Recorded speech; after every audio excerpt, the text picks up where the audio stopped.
அன்னை தமிழுக்கு முதல் வணக்கம். என் உயிரான அண்ணன் தலைவர் தளபதி அவர்களுக்கு உயிர் வணக்கம். எங்கள் தலைவரை ஈன்றெடுத்த தந்தைக்கும் தாய்க்கும் இந்த அரங்கில் வீற்றிருக்கக்கூடிய அனைத்து தோழர்களுக்கும் எனது அன்பு வணக்கம். ஒரு மாபெரும் புரட்சி, மக்கள் புரட்சி, அரசியல் புரட்சியை தமிழக வெற்றி கழகம் என்ற மாபெரும் இயக்கத்தின் மூலமாக தளபதியாக முன்னின்று நம் தலைவர் நடத்தி கொண்டிருக்கிறார். நாம் எல்லாம் அதில் பயணித்துக் கொண்டிருக்கிறோம். புரட்சி என்பது சாதாரண வார்த்தை அல்ல.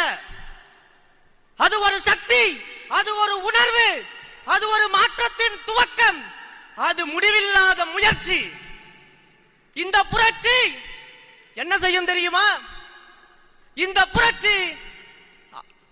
புரட்சி அடக்குமுறைகளை ஒடுக்கும், அநீதிகளை அழிக்கும். மக்கள் மனதிலிருந்து இந்த புரட்சி துவங்கி അതേ மக்களின் നൽവാഴ്വை മേമ്പടുത്തും. അപ്പൊ തന്നെ ഈ വീഡിയോയിൽ പറഞ്ഞ പോലെ മൂപ്പന്റെ അതായത് വിജയ് എന്നുള്ള ആ ഒരാള്, അതായത് സിനിമയിൽ വന്ന അയാൾ എന്തെല്ലാം അയാളുടെ കരിയറിന്റെ ആ ടോപ്പിൽ എത്തിയിട്ട് അയാൾ അവിടെ നിന്ന് ഇറങ്ങി വന്നിട്ട് ജനങ്ങൾക്ക് വേണ്ടി എന്തെങ്കിലും ഇപ്പൊ സീറോ എന്ന്, അതായത് ഇപ്പൊ രാഷ്ട്രീയത്തിൽ മൂപ്പര് സീറോ ആണല്ലോ പുറത്തുനിന്ന് കണ്ടവർക്ക് കേട്ടാ, അല്ലാണ്ട് ആ മൂപ്പര് ഇഷ്ടപ്പെടുന്നവർക്കല്ല. പുറത്തുനിന്ന് ഒരാൾ കാണുകയാണെങ്കിൽ മൂപ്പര് സീറോ ആണല്ലോ.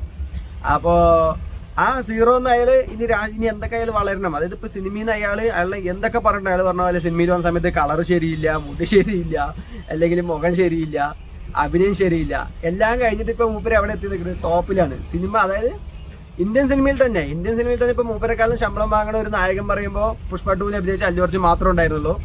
അല്ലാതെ പക്ഷം 275 കോടിയെ പറ്റിയാണ് ലാസ്റ്റ് സിനിമയ്ക്ക്. അതായത് ഇനി വരാൻ പോകുന്ന സിനിമയ്ക്കാണോ അതായത് മുമ്പത്തെ സിനിമയ്ക്കാണോ കറക്റ്റായിട്ട് എനിക്കൊരു ഇതില്ല. പക്ഷെ എന്നാൽ ഞാൻ പറയണം, അത് 275 കോടി വരയ്ക്കും മൂപ്പര് സിനിമയിൽ നിന്ന് മാത്രം ശമ്പളമായിട്ട് കിട്ടിയിട്ടുണ്ട്. ഇതിന് മോളിക്ക് എന്താ വേണ്ടി? അതായത് പൈസയാണ് ലൈഫ് എന്ന് പറഞ്ഞ, അതായത് ചിന്തിക്കുന്ന ആളുകളുടെ കാര്യമാണ് പറയണത്. അതായത് ഏറ്റവും കൂടുതൽ പൈസ കിട്ടിയവരാണ് വലിയ ആള് എന്ന് പറയണവർക്ക് വേണ്ടിയിട്ട് പറയാണ്, അല്ലാതെ പക്ഷം പൈസ ഒന്നുമല്ല. അപ്പോൾ ഇതൊക്കെയാണ് അവിടെ നടന്നുകൊണ്ടിരിക്കുന്നത്. അപ്പൊ ആ ഒരു ഇതിന് വിട്ടിട്ട് ജനങ്ങൾക്ക് വേണ്ടി ചെയ്യാൻ ഇറങ്ങിയ മൂപ്പർക്ക്, കാരണം ഒരു രാഷ്ട്രീയത്തിന് ഒരു മാനാട് നടത്താൻ വലിയൊരു സ്ഥലം സിറ്റിയിൽ കിട്ടില്ല കൊണ്ടുള്ള കുറെ പ്രശ്നങ്ങളുണ്ടായിരുന്നു. എന്തിന് അവസാനം ഇറങ്ങിയ സിനിമ, ഈ ലിയോ സിനിമ, അവസാനമല്ല മുമ്പ് ഇറങ്ങിയ ലിയോ സിനിമയ്ക്ക് പോലും ഓഡിയോ ലോഞ്ച് നടത്താൻ പറ്റിയിട്ടുണ്ടായില്ല. കാരണം എന്താണ്, പ്രൊട്ടക്ഷൻ കൊടുക്കാൻ പറ്റില്ല എന്ന് അത്ര പറഞ്ഞിട്ടുണ്ടായിരുന്നു. കാരണം ജനക്കൂട്ടം വരുന്ന നേരം കൊണ്ട് ഇതൊന്നും വലിയ പബ്ലിസിറ്റി കുറവാണ്.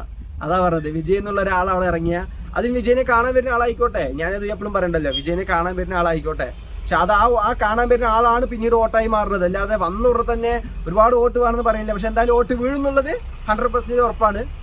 അപ്പോൾ ബാക്കിയുള്ള കാര്യങ്ങളൊക്കെ ഞാൻ പറഞ്ഞില്ലേ, 26 അത്ര തന്നെ ഉള്ളൂ. പിന്നെ ഞാൻ പറഞ്ഞ പോലെ തന്നെ ഇപ്പോൾ മൂപ്പര് ഇഷ്ടപ്പെടുന്ന ആളുകൾ വെറുതെ ഒരാളുടെ ഒരു സിനിമാ നടൻ എന്ന് പറഞ്ഞിട്ട് ഒരു ചന്തം കണ്ട് ഇഷ്ടപ്പെടുന്ന ആൾക്കാരൊന്നല്ല. മൂപ്പര് സിനിമയിലൂടെ ചെയ്ത് തന്നെ ഇപ്പം നേരിട്ട് ചെയ്യാൻ പോകുന്നത് ഇതുവരെ കണ്ടുവരെ നമ്മൾ അത് തന്നെയാണ്. അല്ലാതെ വെറും ഒരു ചീപ്പ് പബ്ലിസിറ്റി മാത്രമല്ല. കാരണം പിന്നെ രാഷ്ട്രീയം എന്ന് പറയുമ്പോൾ കുറേ ചീപ്പ് പബ്ലിസിറ്റി വേണമല്ലോ, സ്വാഭാവികമാണല്ലോ. നമ്മൾ എന്തൊക്കെ കാണുന്നു അത്ര തന്നെ. രാഷ്ട്രീയം എന്ന് പറയുമ്പോൾ തന്നെ അങ്ങനെയാണ്. ഇപ്പോൾ മൂപ്പര് ആ റൂട്ടിൽ തന്നെ പോകേണ്ടി വരും, കുറേ കാര്യങ്ങൾ ആ റൂട്ടിൽ തന്നെ ചെയ്യേണ്ടി വരും. കാരണം എന്നാലേ ജനങ്ങൾക്ക് മനസ്സിലാവും. കാരണം ജനങ്ങൾ അങ്ങനെ ആയി മാറിയിട്ടുണ്ടല്ലോ. നമ്മൾ സ്വാഭാവികമായിട്ട് നമ്മൾ ജനങ്ങളെ തന്നെ അങ്ങനെ ആയി മാറിയിട്ടുണ്ട്. നമ്മൾ ഇങ്ങനെയൊക്കെ കാണിച്ചാലേ രാഷ്ട്രീയത്തിൽ കയറാൻ പറ്റുള്ളൂ, അങ്ങനെ ചെയ്താലേ രാഷ്ട്രീയക്കാർ പറയുമ്പോൾ നമുക്ക് അങ്ങനെ തന്നെ നമ്മൾ ചിന്തിക്കുന്നത്. അത്ര തന്നെ ഉള്ളൂ. അപ്പോൾ ബാക്കിയുള്ള കാര്യങ്ങളൊക്കെ 2026 തന്നെ. അപ്പോൾ ഞാൻ ഇത്രയും കാര്യങ്ങൾ പറയണത് ഒരു 100% ഒരു ഫാൻ ബോയ് ആയിട്ടാണ്. കാരണം നമ്മൾ പോക്കിരി സൈമൺ സിനിമയിൽ നമ്മുടെ നെടുമുടി ചേട്ടൻ പറയില്ലേ, ഇത് ഈ സിനിമയിലെ നായകൻ ആടും പാടും അനീതികൾക്കെതിരെ പോരാടുന്നൊക്കെ, അത്ര തന്നെ ഉള്ളൂ. പിന്നെ അതിൽ കാണുന്ന നമ്മൾ അഭിനയിച്ച ആളുകൾ അവർ എങ്ങനെ ഒരു വിജയ് ഫാൻസ് ആണ് എന്നുള്ളത് ആ സിനിമയിലൂടെ തന്നെ കാണിക്കില്ലേ, അത്ര തന്നെ ഉള്ളൂ. ആ ഒറ്റ മൈൻഡിലാണ്.